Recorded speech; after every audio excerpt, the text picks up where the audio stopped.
First, fast, accurate. You're watching WSBT22 News on Fox with John Paul and Paige Barnes. First at 10 on Fox, fierce flames destroys a furniture store off McKinley Avenue in Mishawaka. Flames and smoke seen rising from the store for several hours as firefighters battled the blaze. WSBT22 joins us in the studio. Asher, you talked to the crowd that gathered watching the store and warehouse go up in flames. Yeah, and they told me that it was shocking to see, with multiple booms filling the air as the fire raged. It looks so crazy. Like, I ain't never seen nothing like this before. Like, this is really outrageous. And we just started hearing booming and then saw the smoke in the air. You could literally smell it, taste it almost. We saw everyone just making a detour by the fire department, so we parked to see what was going on, and we saw just the big flames, and we just heard it all come crashing down. Massive flames rising from AAA mattress and furniture just before 5:30 this evening during a heavy thunderstorm. Multiple units responding, including Mishawaka, South Bend, and Clay Township. Those at the scene say it was not just the sight, but sounds that were concerning. Firefighters say there was a large storage of lithium-ion batteries in the building, potentially the source of the booms people were hearing. Those nearby saying they had no idea what the noise was. We just started hearing like a lot of booms, like fireworks, sounded like some gunshots, but it was this. I saw the smoke, I was like, that's interesting. Then I got him, came over down by there, and then just kept hearing a bunch of booms.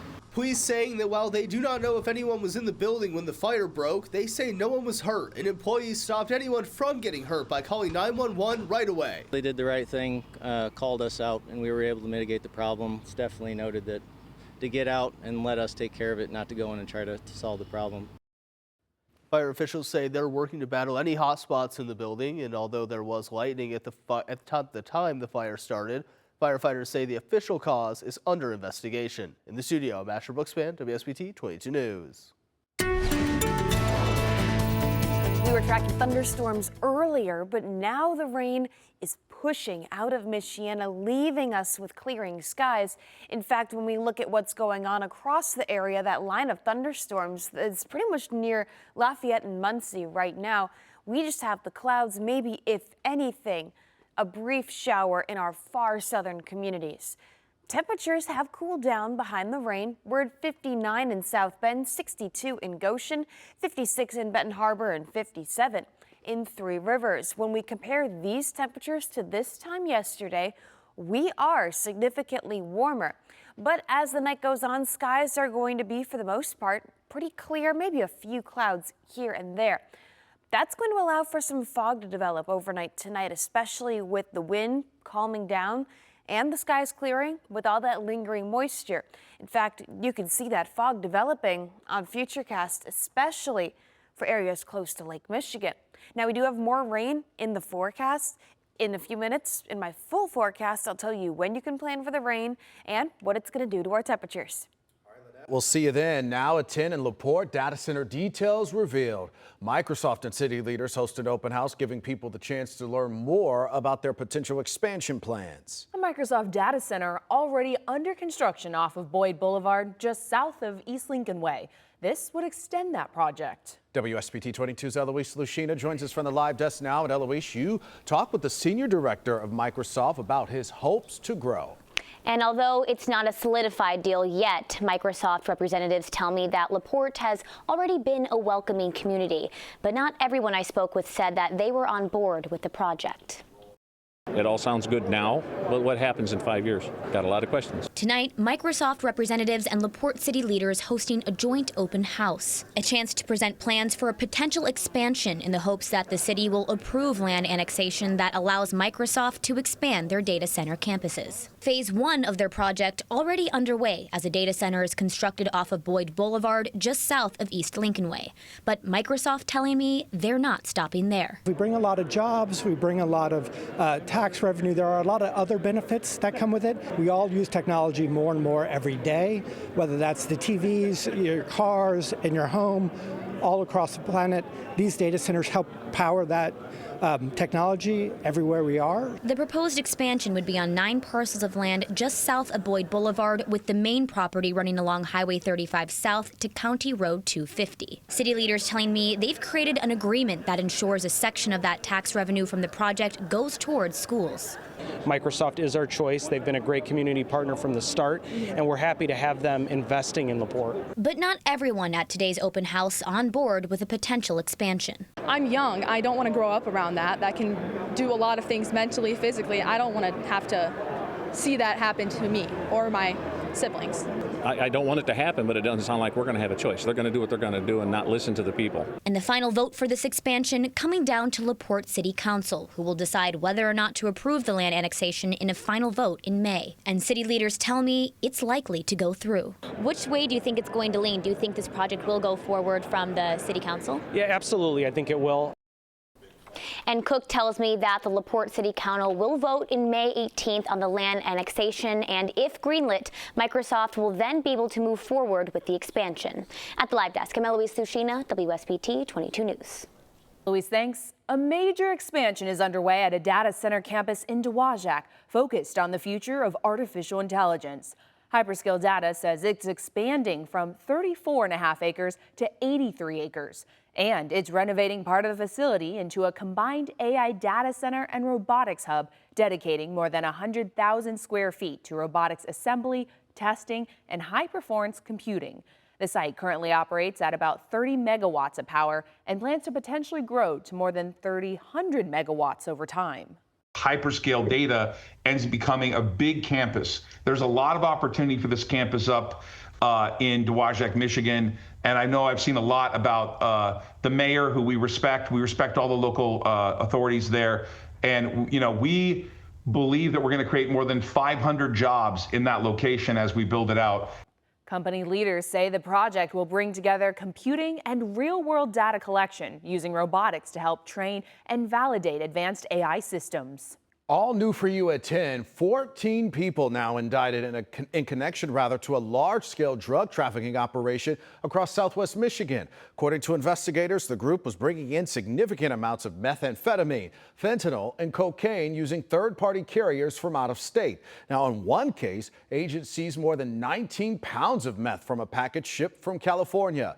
Search warrants carried out across Benton Harbor, Berrien Springs, St. Joe, and Kalamazoo led to the seizure of fentanyl, cocaine, more than $40,000 in cash, and multiple firearms.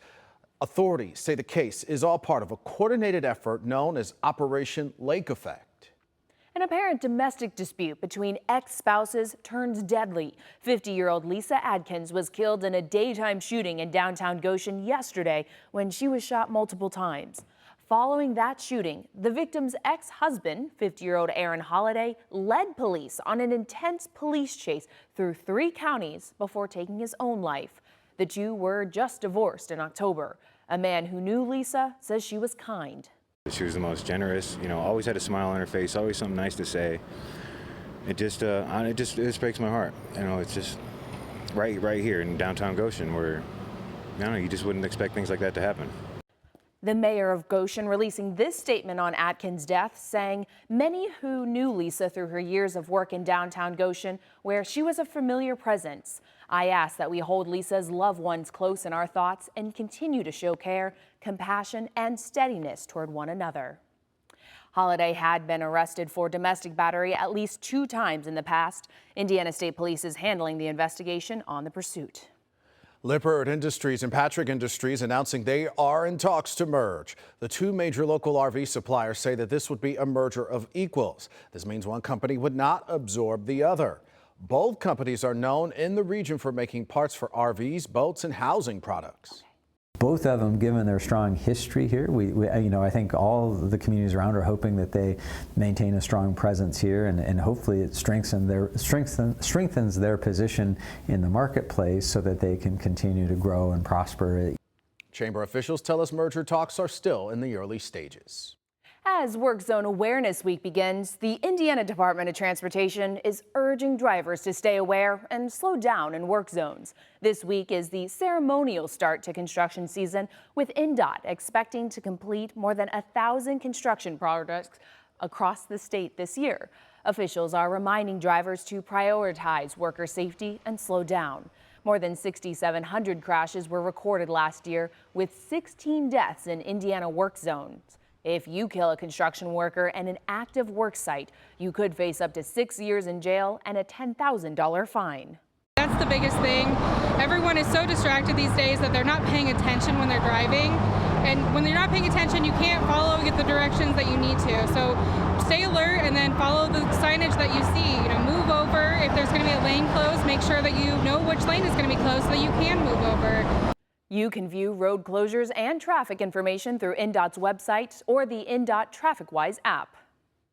Berrien County deputies are investigating a multi-vehicle crash in a construction zone that left several people hurt on I-94 this morning. Police say the crash happened just before 11:30 in Royalton Township. Authorities say a U-Haul towing a trailer made a sudden lane change, slowing traffic. A semi-truck failed to stop in time, hitting a small passenger bus and pushing it into an SUV. Several people on the bus were hurt, one seriously. Now at 10, the Hoosier Lottery says a $95,000 Cash 5 jackpot winning ticket was sold at a Walmart on Franklin Street in Michigan City. Grab your tickets now. Take a look at the winning numbers from yesterday's drawing. They're on the screen now: 7, 36, 42, 43, 45. Lotto officials say the winner should store the ticket in a secure place, meet with a financial advisor, and then call the Hoosier Lottery. We're just getting warmed up here first at 10. Mining for uranium in the U.S. to meet America's surging demand for electricity. We'll tell you where to find the largest supply and how it will help America power up. Spotlight on America investigates. Lynette. Before we had the thunderstorms, our temperatures warmed well into the 70s. We'll see several more days of 70s before things cool down. I'll tell you when you can plan for that cool down and just how much cooler things are going to be. That's in my full forecast in just a few minutes.